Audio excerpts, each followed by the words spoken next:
CWD is what we refer to it as, the acronym. It's a brain disease that affects cervids. So we're talking about white-tailed deer, mule deer, moose, elk. They can all get CWD. They've all gotten CWD. Obviously, we don't have elk or elk or mule deer or moose here in Delaware, but the western states have found it out there. It's a brain disease, neurological disease that affects the central nervous system of cervids, and it is if an animal contracts it, it's 100% fatal. Those animals will die. And as the name suggests, wasting, generally the animal gets infected, and over a period of time, basically its body condition deteriorates and wastes away, ultimately leading to its death. We have two. One being if CWD is found in a neighboring state and it's slowly spreading, and so it's inevitable that it's eventually going to come into Delaware. You know, we're not going to build a fence out of Delaware and stop it coming into here. That would have a different response as opposed to if we just found it in the middle of Delaware. If we found it in the middle of Delaware, we try and be more aggressive with trying to eliminate the disease through reducing the deer population, to try and, the idea being fewer deer in that area, less chance of individuals coming in contact with one another and spreading the disease. Whereas if we had this gradual bleed in where it's just inevitably going to be here, we would probably try and reduce the deer population just to reduce its spreading rate, recognizing that we're not likely to get rid of it at that point. Maryland is the closest state that has found CWD, and while we border Maryland, it's roughly 150 miles away as crow flies. Okay. It's out in western Maryland in Allegheny County. Okay. So while we're bordering a state with it, it's not that close to Delaware, at least where it's been found so far.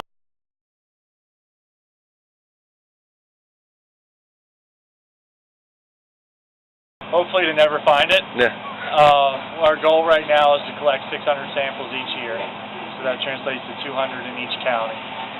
We sample pretty intensively because our hope is, the more samples you collect, the greater likelihood you are to find the disease, and in turn, the greater likelihood you find it early on of it, getting here. As if you're only collecting 2 samples every year, by the time you maybe ever find it, it'd be full-blown, really high infection rate. So our goal is to sample really intensively so that if we do ever find it, it'll be early on from it first getting here, and then hopefully we can, eradicate it by removing those infected animals and stuff. So that's our goal and our long-range plan right now. Both directly and indirectly. So what that means, the disease can be spread from direct contact from an animal, whether it's a doe grooming a fawn, or another animal, licking each other, bucks with does. It can also be spread indirectly. They've taken captive pens where animals were housed that had CWD, removed those animals, did everything they could to clean it, try and, do the best you could to say, all right, this pen would be free of CWD. Put new animals in, and those animals contract the disease. So these prions can be left behind, where then another animal can come through there and pick up those things and, and then pick up the disease, so it can be spread both ways. First found out west. Okay. No, was it a spontaneous mutation? It's in the same family of diseases as mad cow, okay, scrapie, Creutzfeldt-Jakob disease in humans. So was it a just freak mutation of scrapie or something like that? They're not exactly sure how it originated, but it was first found in mule deer out west, I think in Wyoming. Okay. And that was back in the 70s, I believe, too.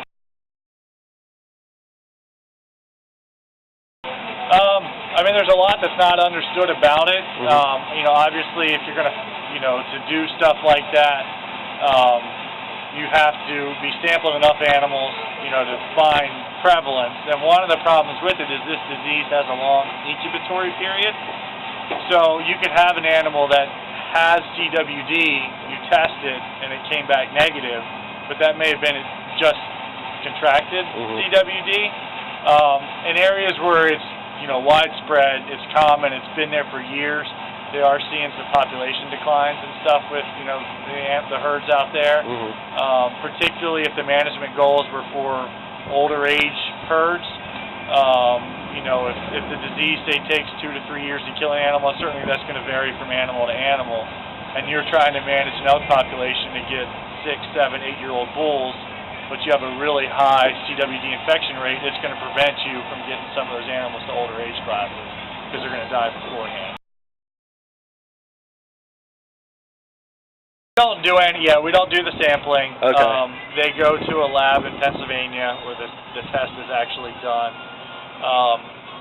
Basically, they take a really thin cross-section of the tissues, apply a dye to it, and look at it through a microscope, and if it has CWD, there are pink blotches that'll show up. You know, I guess whatever chemical they use or whatever magnifies the prions that are in there that, you know, are the CWD agent. And then hopefully then at the end of the year I'll get an Excel spreadsheet back that says no positives for all of them.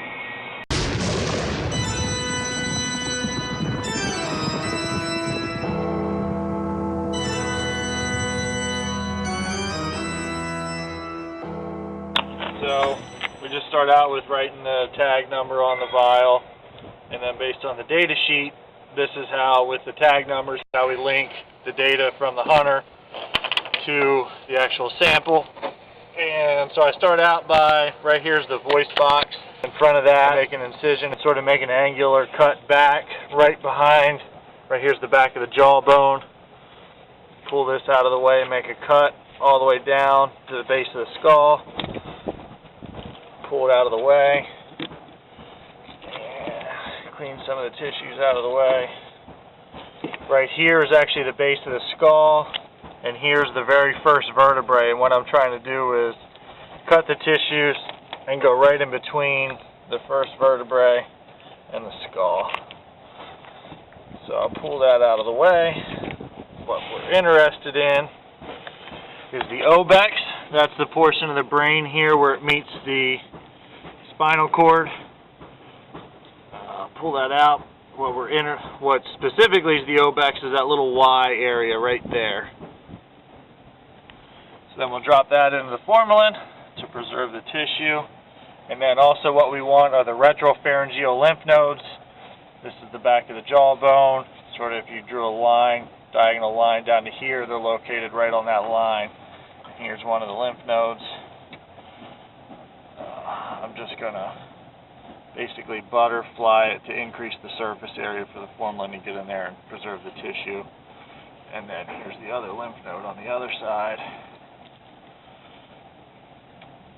This is an average size lymph node. Some of them are smaller, some of them are bigger. Normally they're this color, sometimes they're purple. I don't know why they're big, small, different colors, but so that's it. That's a CWD sample for deer 3981.